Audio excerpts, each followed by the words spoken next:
C I think काफ़ी targeted थी मैं पहले दिन से, जो मुझे लगता है गेम खेलने का अपना 100% देने का मौका मुझे बिल्कुल नहीं मिला।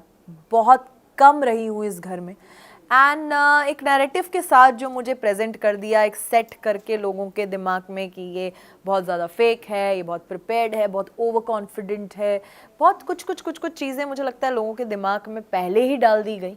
और उसको इरेज करने का ये इतना लंबा शो है नहीं, मुझे इतना वक्त ही नहीं मिला, और इसीलिए शायद मैं आज बाहर हूँ। और दूसरा मुझे लगता है रियलिटी शो में रियल थोड़ा कम ही रहना चाहिए, और मैं काफ़ी रियल खेल गई शायद इसीलिए बाहर हूँ।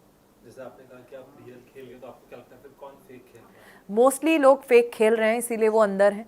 सब एक क्लियर है कि मुझे ये ऐसे खेलना है, ये रिएक्शन शो के लिए सही दिखता है, तो वो रिएक्शन देते हैं। वो ये नहीं देते कि जो मैं रियल हूँ वो रिएक्शन जो शो में सही लगेगा, जो इस सिचुएशन में टेलीकास्ट में अच्छा दिखेगा, वो रिएक्शन देते हैं, और जो टेलीकास्ट में ज़्यादा फुटेज देगा। ये इतनी कैलकुलेशंस के साथ लोग वहाँ गेम खेल रहे हैं। सबने अपना अपना एक कैरेक्टर पकड़ा हुआ है, किसी ने एक वैम्प का, किसी ने एक कैसेनोवा का, किसी ने एक ज्ञानी का, एक सबने अपना कैरेक्टर प्ले कर रहे हैं और वो कर रहे हैं। शायद मैंने अपना कैरेक्टर नहीं पकड़ा, जो मैं थी वही रही, इसीलिए मैं बाहर हूँ।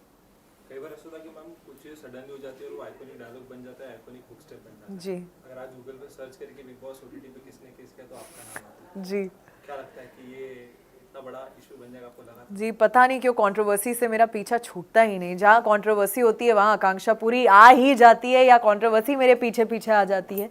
मुझे लगा था ये शो तो बिना कंट्रोवर्सी के मैं ख़त्म करूँगी, बट जाते जाते भी एक तो हो ही गई। और मुझे जब मैं अंदर थी सच में ऐसा नहीं लगा था कि ये इतना बड़ा मुद्दा है, क्योंकि वो एक टास्क था, 30 सेकंड का टास्क था। उसके बाद बहुत कुछ हो गया रात को, उसकी बहुत ज़्यादा बातें भी नहीं हुई, वो ख़त्म हो गया और मैंने अपना 100% दिया, मैं एक टास्क जीत गई। पर जब मैं बाहर आई तब मुझे पता चला ये किसका, और जब वीकेंड का वार हुआ, जब सर ने इतना कुछ बोला, तब मुझे पता चला क्या ये इतना बड़ा मुद्दा बन गया है। मैंने भी उसे एज एन आर्टिस्ट लिया, परफॉर्म किया, एज अ टास्क लिया, टास्क जीता अपनी टीम के लिए। मैं उसको उतना ही लेके चल रही थी, उसमें मैं बहुत पर्सनली नहीं इन्वॉल्व हो गई।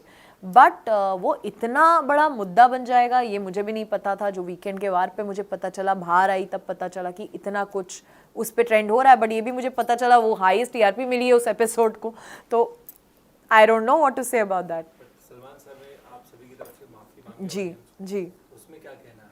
जी, ये मैं भी सरप्राइज्ड हूँ कि उन्हें ऐसा करना पड़ा, कि ये शायद ये उनका टेक है। उन्होंने माफ़ी मांगी, और माफ़ी मांगी तो ठीक है, अभी उन्होंने मांगी है तो हम लोग भी मांगे। बट मुझे अभी तक इस चीज़ में कुछ गलत नहीं लगता।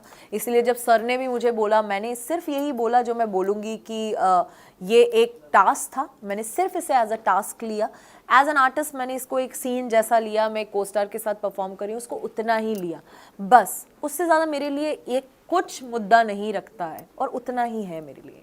और बाद में फिर ऐसा कहा गया कि you are not a good kisser, और कई ऐसे चीजें हाँ, थे, उस पे क्या कहना है? डेफिनेटली मैं कोई पर्सनल, मेरे वो बॉयफ्रेंड नहीं है या लवर नहीं है जिन्हें मैं किस कर रही हूँ। मुझे उसमें किस का परफॉर्मेंस नहीं देना, या मेरा डायरेक्टर नहीं है जिसने मुझे मेरी सीरीज पे बोला है कि आकांक्षा एक पैशनेट किस दिखनी चाहिए दोनों हीरो हीरोइन के बीच में, ऐसा कुछ नहीं। एक टास्क था, 30 सेकंड का टास्क मुझे कंप्लीट करना था, तो मैं ज़्यादा अपने ना लिप्स को ना ज़्यादा इतना रेसिप्रोकेट नहीं कर रही थी, इतना इन्वॉल्व नहीं हो रही थी उस चीज़ में। वो कुछ ज़्यादा पर्सनल ले गए इस चीज़ को, कि वो ओवर ही घुसने लग गए, ओवर ही पैशनेटली किस करने लग गए, और मैंने उतना रिएक्शन बैक उन्हें दिया नहीं उस चीज़ में। मैंने उसे सिर्फ इतना रखा कि लिप्स टच भी हो जाएंगे 30 सेकंड तो मैं टास्क जीत जाऊंगी, मैंने उतना ही रखा। उसकी वजह से उनको लगा अरे यार तुमने तो प्रॉपर्ली किस किया ही नहीं, you are a bad kisser. तो आप मेरे घर पे आके थोड़ा ना मुझे मिल रहे हैं कि मैं आपको प्रॉपर्ली किस करूं। हम एक टास्क में टास्क जीत रहे हैं, उतना ही मैंने किया, और इसलिए मैं टास्क जीती। तो आपने अपने टास्क को 100% देना बिल्कुल जरूरी उस समय समझा। बिल्कुल। अगर आप जब से जैसे बात कर रहे थे, जब आप लोग की बातें होती थी, आपने एक जिक्र किया था कि मैं इतने सालों से रिलेशन में नहीं रही, लास्ट मेरा रिलेशन वो व्यक्ति इस घर में आया और यहाँ से उनको कोई व्यक्ति मिला, एंड देन तो कई हद तक एक नाम है जिसके डायरेक्टली या फिर इनडायरेक्टली हम कह सकते हैं उसका जिक्र होता है। आप कुछ कहना चाहोगे उस बारे में? जी डेफिनेटली, क्योंकि वो बार बार मुझे देखते थे कि तुम बैक एंड पे क्यों रहती हो, थोड़ा सा कट जाती हो, थोड़ा सा 100% नहीं दे रही हो, अपना खुल के नहीं आ रही हो। क्योंकि मुझे लगता है एक रियलिटी शो में रिश्ते बनाना और इतने कम टाइम में किसी को जज करना, मैं उन्हें बाहर नहीं जानती हूँ। अंदर सब कहीं ना कहीं अपना गेम खेल रहे हैं, कैरेक्टर फॉलो कर रहे हैं, तो वहाँ मैं किसी को जज कर पाऊँ कि ये मेरे लिए एक रिश्ते में सही होगा कि नहीं, इसके साथ मैं अफेयर रखना चाहती हूँ, मैं ऐसी नहीं हूँ। मुझे वक्त लगता है। किसी के लिए एक लाइकिंग हो सकती है, बट इतना बड़ा डिसीजन लेना कि मुझे इसको डेट करना है, मुझे इसके साथ रहना, उसके लिए मुझे टाइम चाहिए, उसके लिए मुझे उस इंसान को बाहर मिलना होगा। क्योंकि अभी आप सिर्फ एक घर के अंदर है, बाहर जब मैं काम पे जाती हूँ आप कैसे होते हो, आप काम पे जाते हो कैसे होते हो, एक नॉर्मल लाइफ के रूटीन में आप कैसे हो, इसको देखने के लिए मुझे आपको बाहर मिलना होगा इस गेम शो से हट के। वहाँ एक घर में कोई काम नहीं है, 12 लोग हो, वहाँ पे ऐसा होना बहुत नॉर्मल बात है। वहाँ आप मुझे उतना टाइम भी दे रहे हो, उतना अटेंशन भी दे रहे हो, उतनी चीज़ें कर रहे हैं, बट नॉर्मली आप इंसान क्या हो ये जानने के लिए मैं उस घर में डिसीजन नहीं ले सकती। और मेरे साथ जो हुआ है, मेरे को टाइम लगता है, अब मैं बहुत केयरफुल हो गई हूँ, अब मैं अपने आप को टाइम देती हूँ, जो पहले टाइम मैंने लोगों को दिया है, तो वो टाइम अब मैं अपने आप को देती हूँ। अब बहुत प्यार करती हूँ, अपने काम को डेट कर रही हूँ और अपना 100% दे रही हूँ, और वही मैंने उनको बोला। क्या लगता है मैम कौन होगा विनर इस बार? जी बहुत अच्छा गेम खेल रहे हैं पूजा मैम और अभिषेक, और मुझे लगता है बहुत ही मास्टरमाइंड के साथ अभिषेक खेल रहे हैं, और पूजा मैम तो सबको पता ही है जैसे खेल रही हैं, वो बहुत शार्प हैं, बहुत स्ट्रॉन्ग हैं, और ये दो मेरे टॉप 2 डेफिनेटली हैं, और मुझे लगता है अभिषेक को ये गेम जीतना चाहिए।